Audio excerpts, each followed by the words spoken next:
Hello, and welcome to this week's edition of the Statehouse Report. Thanks so much for joining us this week.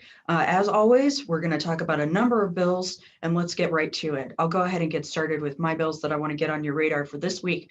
The first one was recently introduced. It's House Bill 1244, and what the bill does is it places a lot of restrictions and essentially does a lot to ban the use of biometric technology. So for governments, it actually places the restrictions on both private companies as well as governmental entities.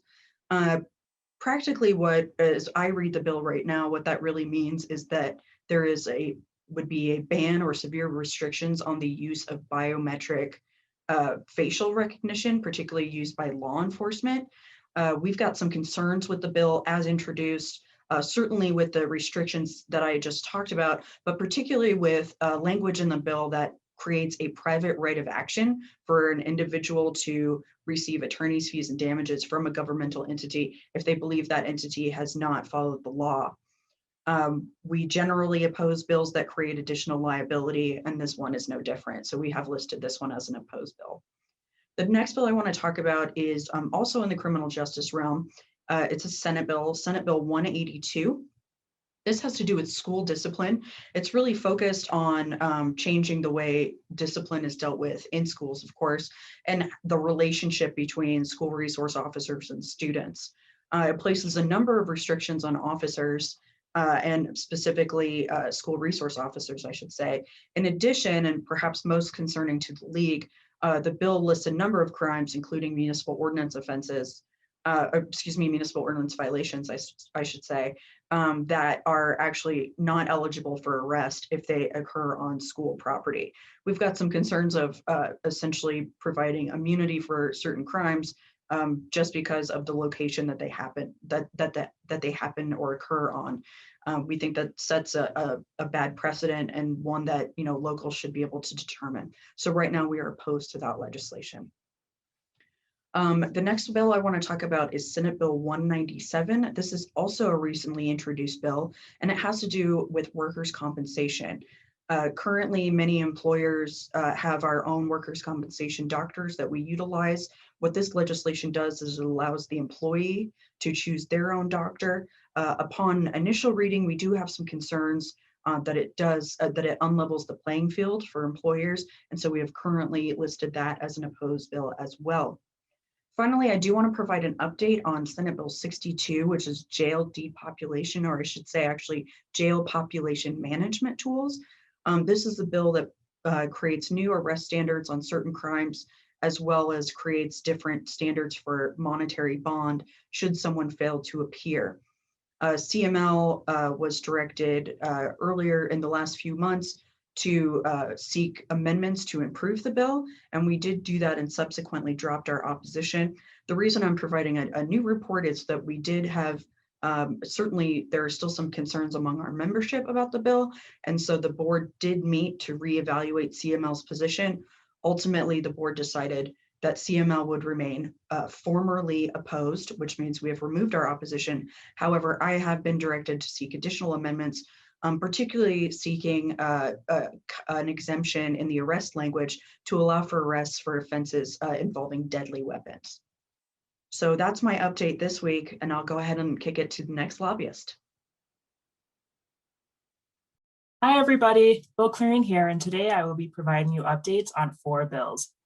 The first update is on Senate Bill 86, which authorized the use of liquor delivery by third-party delivery services. CML has been working with the sponsor on this bill and successfully got an amendment added in that requires these services to get an alcohol-specific delivery permit. This bill was heard last Monday in the Senate Business, Labor, and Technology Committee. CML testified in support of the amendment, which was successfully added to the bill. However, the overall bill was later postponed indefinitely. The second update is on Senate Bill 148, which creates the Office of Financial Empowerment in the Department of Law. CML testified in support of this bill in the Senate Finance Committee. The bill passed the committee and will be heard later in the Senate Appropriations Committee. The third bill I want to discuss is House Bill 1168, which concerns local government's procurement processes. CML has been working with the sponsors of this bill on a workaround and amendments. CML will testify in support of CML-led amendments to this bill on Wednesday, and the House Transportation and Local Government Committee. Lastly, CML has been working with the sponsors of House Bill 1132, which concerns the Limited Gaming Impact Fund. CML has secured an amendment that would require DOLA to consider the recommendations of an impartial study when handing out grants. CML will testify in support of this amendment today in the House Finance Committee. And that concludes my updates for this week. Please let me know if you have any questions. Hi, everyone. This is Heather Stauffer. Today, I'm going to be talking about 3 bills. The first bill I want to talk about is House Bill 1025. This is non-substantive emails and open meetings law. This is CML's initiated legislation, which clarifies provisions of the open meetings law as it relates to elected officials' use of email communication. This bill passed 3rd reading in the Senate this week on a vote of 34-1. That bill will now make its way to the governor's desk for signature. The second bill I want to talk about is House Bill 1051, Public Information Applicants for Public Employment. This bill also clarifies provisions of the open meetings law. Currently, the law around how many finalists a local government needs to put forth in a search for a chief executive are vague and unclear. So for municipalities, this impacts our search for city managers and town administrators. The bill changes the law to specify that a public body needs to publicly name 1 or more finalists for the position and make their application and materials available under Cora. The bill was heard in the House Business Affairs and Labor Committee this week. CML testified in support of that bill. The bill passed 11-2 and will now make its way onto the House floor. The final bill I want to talk about is House Bill 1110, Colorado Laws for Persons with Disabilities. The bill codifies federal Title II ADA laws at the state level. In addition to those laws, it requires state and local governments to comply with web content accessibility guidelines established by Web Consortium Accessibility Initiatives. CML and our local government partners have been working with the sponsor and the proponents of this bill on amendments to this bill. This week in the House Judiciary Committee, they adopted a strike below amendment, which will make we feel like will make the bill vastly better. It includes a 3-year implementation timeline before any web requirements take effect. It also names the Office of Information Technology as the entity which will establish requirements, which will be based on these Web Consortium guidelines. OIT has also let us know that they plan to offer technical resources on their webpage open to the public, and will establish a process for letting us know about any changes to the updates and the standards. So CML testified to our concerns with the introduced version of the bill and the amendment language in House Judiciary Committee this week. That bill passed 11-0. And that is it for me this week. Have a great week. Hi, everyone. I'm Megan McKillop, one of the legislative and policy advocates with CML. Here's what's going on this week at the State House. Today, CML is testifying in support of House Bill 1162, Management of Plastic Products.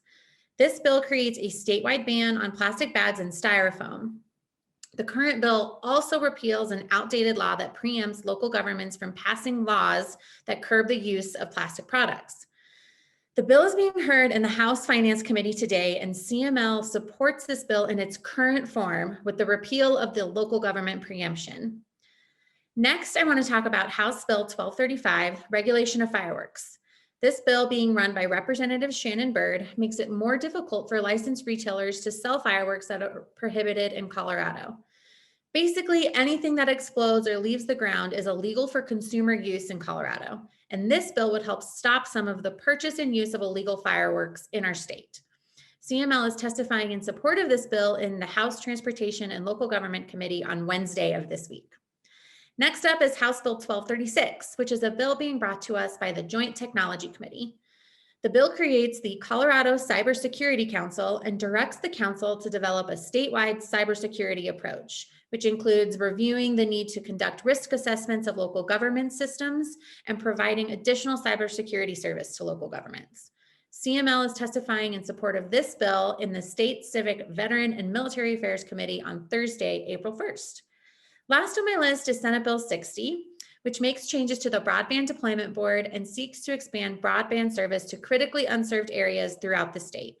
Right now, the bill does not reserve a seat on the board for a municipal representative, and the way the bill is currently drafted may exclude municipalities from this very important funding.